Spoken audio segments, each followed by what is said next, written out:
Monthly expiry भी है, थोड़ी सी हो सकता है कि शॉर्ट कवरिंग भी आ जाए। लेकिन निफ्टी की जो तेजी है वो सीमित है, 135 अंकों की है और निफ्टी बैंक की 135 अंकों की तेजी है और निफ्टी में देखने की 50 अंकों के आसपास की बढ़त पर कारोबार हो रहा है, 22,600 के आसपास है।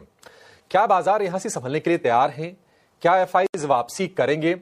बाजार को लेकर यहां से चलना है तो ट्रिगर क्या होगा?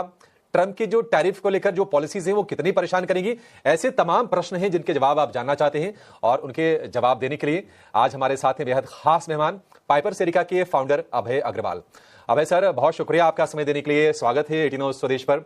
सर देखिए, हमारे लिए भी रोज रोज ना धर्म संकट वाली स्थिति है, ये पूछना कि बाजार कब थमेगा, कब चलेगा, क्या एफआईज की बिकवाली रुक जाएगी, लेकिन ये हमारा धर्म भी है सर, पूछना, पत्रकार के तौर पर पूछना पड़ता है। आप जरा बताइए कि आपका व्यू क्या है मार्केट को लेकर? जो गिरावट का दौर हम देख रहे हैं, शिखर से करीब 14% नीचे निफ्टी आ गया है, क्या अब हम संभलने के आसपास हैं, बॉटम बनने के आसपास है बाजार, या फिर ये मुश्किलें बनी रहेंगी अभी? जी गुड मॉर्निंग अभिषेक, आपको, सारे दर्शकों को। देखिए, ऐसे इमीडिएटली मार्केट का क्या ट्रेंड रहेगा शॉर्ट टर्म में, वो हमने देखा, किसी के लिए भी प्रेडिक्ट कर पाना बड़ा मुश्किल है। तो एनालाइज ये कर सकते हैं कि क्या ऐसी चीजें हैं जिसकी वजह से मार्केट में करेक्शन चल रहा है और कब तक उन चीजों पे लगाम लगने की एक उम्मीद है। तो जो 1 लाख सवा लाख करोड़ के बीच का जो सेलिंग हुई है नेट एफपीआईज की जनवरी 1 से लेके, वो इतनी सेलिंग मार्केट एब्जॉर्ब नहीं कर पाया फ्रैंकली, और उसकी वजह से हमने देखा जो करेक्शन है लार्ज कैप्स में है, साथ में स्मॉल और मीडियम कैप्स में और भी ज्यादा है। तो एक एफपीआई की जो रेगुलर सेलिंग है उसने मार्केट पे प्रेशर क्रिएट किया हुआ है, और एफपीआई की सेलिंग मुझे लगता है अब एक स्लो डाउन होने की उम्मीद है, और वो इसलिए कि यूएस में पिछले 3-4 दिन से दिख रहा है कि यूएस डॉलर भी थोड़ा वीकेंड हुआ है, और जो बॉन्ड यील्ड्स भी हैं वहां पे ऐसा लग रहा है कि अब सॉफ्टन होंगी। तो ये 2 चीजें होंगी, तो इसकी वजह से जो एफपीआई का पैसा वापस यूएस गया है वो इमर्जिंग मार्केट्स में आएगा।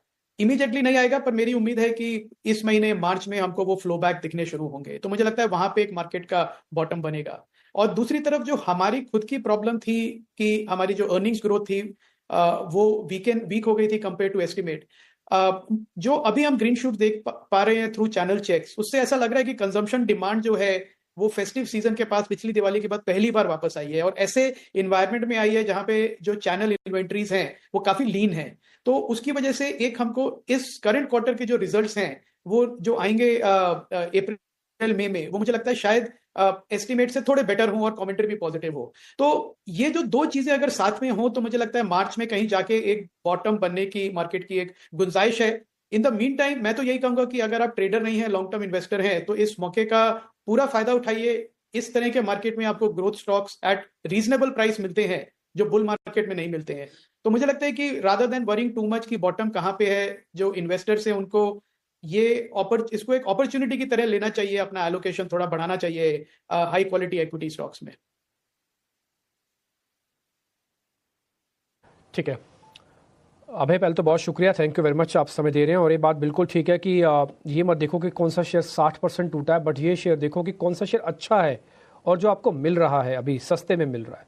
60% 70% कैलकुलेशन अगर देखेंगे तो शेयर ये बात भी गलत होगी, क्योंकि वो टूटा 70% किसी वजह से था।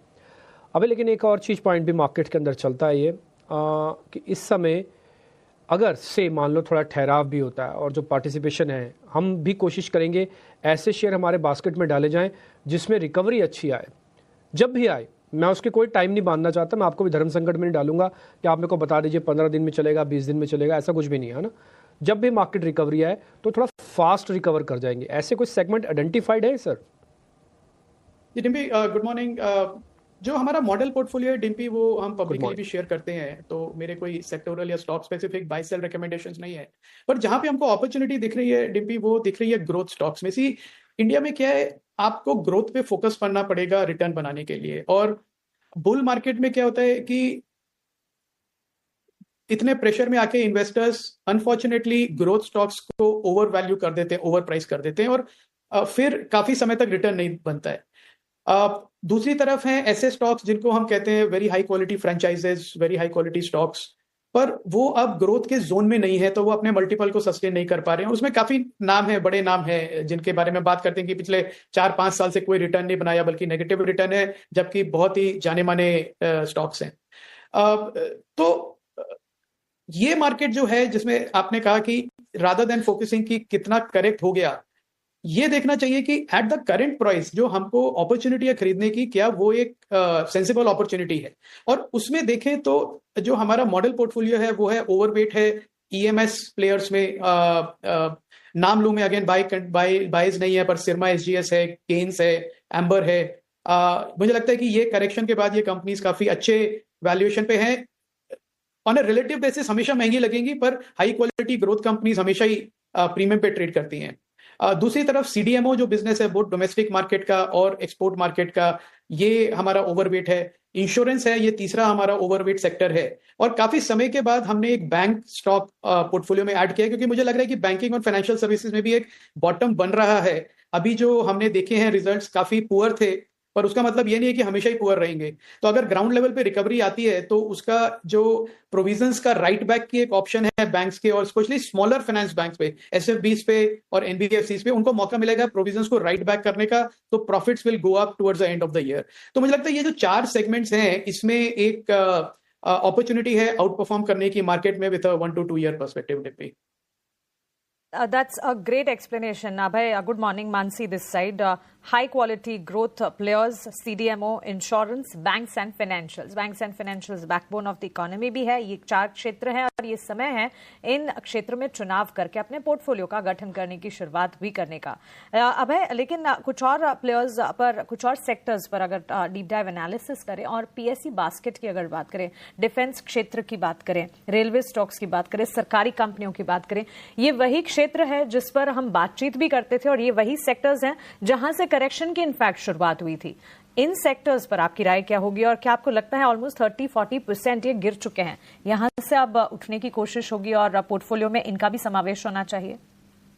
Good morning Mansi. मैं इसको ना 3 सेगमेंट्स में डिवाइड करूंगा। एक जो पीएसयूज है, डिफेंस को केटर करते हैं। दूसरा है जो कोर इंफ्रास्ट्रक्चर के पीएसयूज हैं, रेलवे, एनर्जी, पावर मिला के। और तीसरा है पीएसयू बैंक्स या पीएसयू लेंडर्स।